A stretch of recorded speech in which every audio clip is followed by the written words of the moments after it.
Hi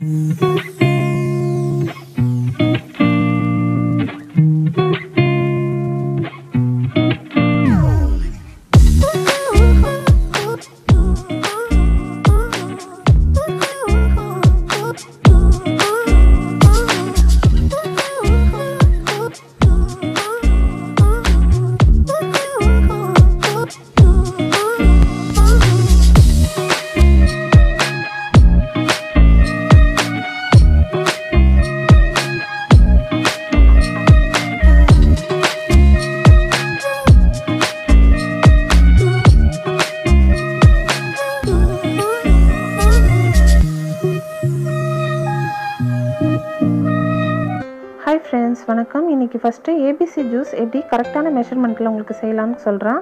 அதுக்கு first வந்து எந்த அளவுக்கு நீங்க ஆப்பிள் எடுக்கறீங்களோ அதுல பாதி ரேஷியோ அளவுக்கு கேரட்டும், கேரட்ல பாதி அளவுக்கு பீட்ரூட்டும் எடுக்கணும். இந்த ரேஷியோல நீங்க எடுத்து ஜூஸ் செஞ்சீங்கன்னா ABC ஜூஸ் வந்து உங்களுக்கு ரொம்பவே டேஸ்டா கிடைக்கும். இந்த ABC ஜூஸ்ன்றது வேற ஒன்றும் இல்லை, A for apple, B for beetroot, C for carrotன்றது தான் ABC ஜூஸ்ன்னு சொல்கிறோம். இப்போது இந்த கட் பண்ண எல்லாத்தையும் வந்து மிக்ஸி ஜாரில் சேர்த்துட்டு ஒரு ஆஃப் லெமன் வந்து பிழிஞ்சுக்கோங்க.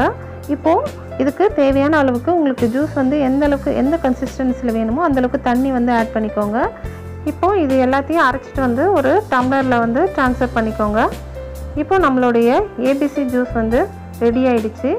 இது வந்து உங்களுக்கு நல்லா திக்கான கன்சிஸ்டன்சியில் இருக்குது. இன்னும் கொஞ்சம் உங்களுக்கு தண்ணியாக வேணும்னு நினச்சிங்கன்னா இன்னும் கொஞ்சம் தண்ணியும் ஆட் பண்ணிக்கலாம். இல்லை உங்களுக்கு இதில் வந்து சுகர் ஆட் பண்ணணுன்னாலும் சுகர் இல்லைனா தேன், நாட்டு சர்க்கரை எது வேணுமோ நீங்கள் ஆட் பண்ணிக்கலாம். நீங்கள் இந்த ஜூஸை ஸ்மூத்தி போல் அப்படியேவும் குடிக்கலாம். அப்படி இல்லைனா நீங்கள் வடிகட்டிட்டு அதுக்கப்புறமும் நீங்கள் குடிக்கலாம், உங்கள் இஷ்டம்தான். இந்த ABC ஜூஸ்ன்றது நிறைய பேருக்கு தெரிஞ்ச ஒன்று தான். ஆனாலும் நம்ம கேரட்டு, பீட்ரூட், ஆப்பிள் இதெல்லாம் எந்த ரேஷியோவில் நம்ம எடுக்கிறோமோ அதை வச்சு தான் நமக்கு அந்த டேஸ்ட் இருக்கும். பீட்ரூட் வந்து எல்லாத்த விட கொஞ்சமாக எடுத்தால் தான் நல்ல டேஸ்ட் கிடைக்கும். அதிகமாக எடுத்திங்கன்னா அந்த பீட்ரூட்டோட காரத்தன்மை அதிகமாக இருக்கும். குழந்தைங்க இந்த லாக்டவுன் டேஸில் வெளியில் எங்கேயுமே போக முடியல, பார்க்கு, பீச்சுன்னு சொல்லிட்டு எங்கேயுமே போக முடியல, பக்கத்து வீட்டுக்கு கூட போக முடியல. இந்த மாதிரி வீட்டுக்குள்ளேயே தான் தனியாக விளையாட வேண்டியிருக்குது. என்ன பண்ணுறது, நம்மளுடைய சேஃப்டிக்காக இதை நம்ம வந்து ஃபாலோ பண்ணி தான் ஆக வேண்டியிருக்குது. சரி வாங்க நம்ம அடுத்த டிஷ் வந்து செய்யறத பார்க்கலாம். நெக்ஸ்ட்டு பலாக்கொட்டை பொரியல் வந்து எப்படி செய்யறதுன்னு பார்க்கலாம். இதெல்லாம் வந்து சீசனில் நமக்கு வருஷத்துக்கு ஒரு முறை தான் நல்லா வந்து நமக்கு கிடைக்கும். அந்த டைமில் நம்ம அதிகமாக வாங்கி யூஸ் பண்ணிக்கலாம். ரொம்பவே வந்து பலாக்கொட்டை பொரியல் வந்து ரொம்ப டேஸ்ட்டாக இருக்கும். இப்போ வாங்க எப்படி செய்யறதுன்னு பார்க்கலாம். ரொம்பவே சிம்பிளான ஒன்று தான். வானலில் 1 டேபிள் ஸ்பூன் எண்ணெய் ஊற்றிட்டு கடுகு, உளுத்தம் பருப்பு சேர்த்துக்கோங்க. இப்போ வந்து பொடியாக நறுக்கின ஒரு 2 பெரிய வெங்காயத்தை சேர்த்துக்கோங்க. வெங்காயத்தை வந்து நீங்கள் நீல வாக்கில் கட் பண்ணி சேர்த்திங்கனாலும் பார்க்குறதுக்கு இன்னுமே நல்லாயிருக்கும். இந்த வெங்காயம்லாம் நல்லா பொன்னிறமாக வதங்கட்டும். இப்போ வதங்கினதுக்கு அப்புறமா நம்ம அவிச்சிட்டு உரித்து வச்சுருக்கிற பலாக்கொட்டைகளை வந்து சேர்த்துக்கலாம். தோல்லாம் வந்து நல்லா நீக்கி வச்சுருக்கிறேன். இந்த உள் தோல் இருக்கிறதுனால ஒன்றும் பிரச்சனை இல்லை, நீங்கள் இதை அப்படியே சேர்த்துக்கலாம். வெளியில் இருக்கிற அந்த ஹார்டாக இருக்கிற அந்த தோலை மட்டும் நீங்கள் உரிச்சிட்டு சேர்த்துக்கலாம். பலாக்கொட்டைகளை வந்து 2-3 வந்து கட் பண்ணிவிட்டு இது போல் சேர்த்துக்கோங்க.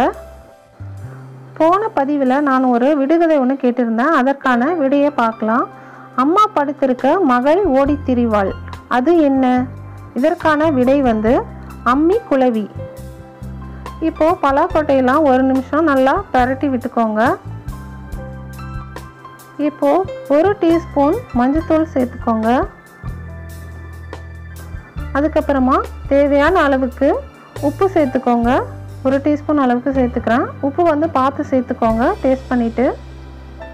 இப்போ நான் ஒரு 1.5 டீஸ்பூன் அளவுக்கு தனி மிளகாய்த்தூள் வந்து சேர்த்துக்கிறேன். உங்கள் காரத்துக்கு ஏற்ற மாதிரி சேர்த்துக்கோங்க. இப்போ இது எல்லாத்தையும் நல்லா ஒரு டைம் மறுபடியும் பரட்டி விட்டுக்கலாம். கடைசியாக ஸ்டவ் ஆஃப் பண்ணுறதுக்கு முன்னாடி 1 டீஸ்பூன் வந்து சாம்பார் பொடியை வந்து சேர்த்துக்கோங்க. இதை வந்து சேர்த்து பாருங்கள், கண்டிப்பாக வந்து இதோட டேஸ்ட்டே வந்து ரொம்பவே எக்ஸ்ட்ராடினரியாக இருக்கும். இதை வந்து சேர்க்கும்போது இந்த டிஷ்ஷுக்கு வந்து ஒரு நல்ல வந்து ஒரு டேஸ்ட்டை வந்து கண்டிப்பாக கொடுக்கும். கண்டிப்பாக இதை நீங்கள் வந்து வீட்டில் செஞ்சு பாருங்கள். இதெல்லாம் வந்து வருஷத்துக்கு ஒரு டைம் வந்து அந்த சீசனில் தான் நல்லா நமக்கு கிடைக்கும். அந்த டைமில் வந்து நம்ம நல்லா வாங்கி யூஸ் பண்ணிக்கணும். இந்த பலாக்கொட்டையில் நான் பக்கோடா வந்து செஞ்சு அப்லோட் பண்ணியிருக்கிறேன். வேணுன்றவங்க செக் பண்ணிக்கோங்க. நான் முடிஞ்சால் டிஸ்கிரிப்ஷன் பாக்ஸில் வந்து உங்களுக்கு லிங்க் கொடுக்குறேன், செக் பண்ணிக்கோங்க.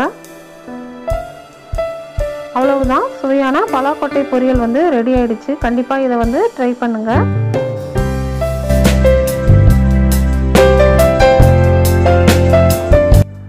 இப்போது ஈவினிங் ஆயிடுச்சு. பீஸா சாப்பிட்டு ரொம்ப காலம் ஆயிடுச்சு. அதனால் பீஸா ஆர்டர் பண்ணலாம் அப்படின்னு சொல்லிட்டு கடையில் வந்து ஆர்டர் பண்ணோம். நாங்கள் ஆர்டர் பண்ணது பெரி பெரி சிக்கன் பீஸா.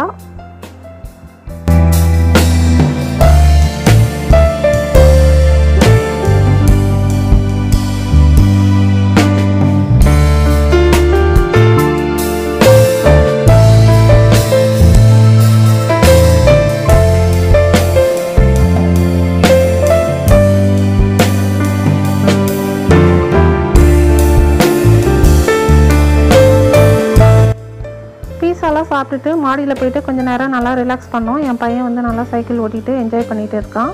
அவ்வளவுதான், இந்த டே வந்து எங்களுக்கு இந்த மாதிரி ப்ளசண்ட்டாக முடிஞ்சுது. உங்களுக்கு இந்த வீடியோ வந்து கண்டிப்பாக பிடிச்சிருக்குன்னு நினைக்கிறேன். இதே போல் மேலும் வீடியோக்கள் வந்து நீங்கள் பார்க்குறதுக்கு என்னோடய சேனலை வந்து சப்ஸ்கிரைப் பண்ணிக்கோங்க. கூடவே இருக்க பெல் ஐக்கானையும் ப்ரெஸ் பண்ணிக்கோங்க. இந்த வீடியோவை உங்கள் ஃப்ரெண்ட்ஸ் அண்ட் ஃபேமிலிக்கு ஷேர் பண்ணுங்கள். இந்த வீடியோ உங்களுக்கு பிடிச்சிருந்தா வீடியோக்கு ஒரு லைக் கொடுக்க மறக்காதீங்க. மறுபடியும் உங்களை இன்னொரு இன்ட்ரெஸ்டிங்கான வீடியோவில் சந்திக்கிறேன். அது வரைக்கும் தேங்க்ஸ் ஃபார் வாட்சிங். Bye bye friends.